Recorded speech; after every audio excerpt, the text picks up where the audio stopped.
பார்த்து கொண்டிருப்பது 24 நியூஸ் தமிழ். குப்பைகளால் நோய் தொற்று அபாயம் கண்டுக்காமல் இருக்கும் கொடைக்கானல் நகராட்சி.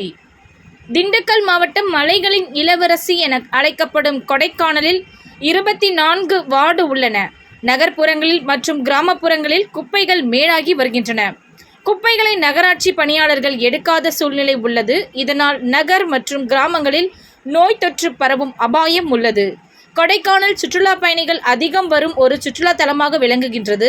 சுற்றுலா பயணிகள் இடையே முகம் சுளிக்கும் அளவிற்கு குப்பை மேடாக கொடைக்கானல் காணப்படுகிறது. சாலை ஓரங்களில் வைத்திருக்கும் குப்பை தொட்டிகள் நிரம்பி வழிகின்றன. அதில் கால்நடை மற்றும் தெருநாய்கள் சாலையில் குப்பைகளை இழுத்து விடுவதால் சுகாதார கேடு ஏற்படும் என்று சமூக ஆர்வலர்கள் தெரிவிக்கின்றனர்.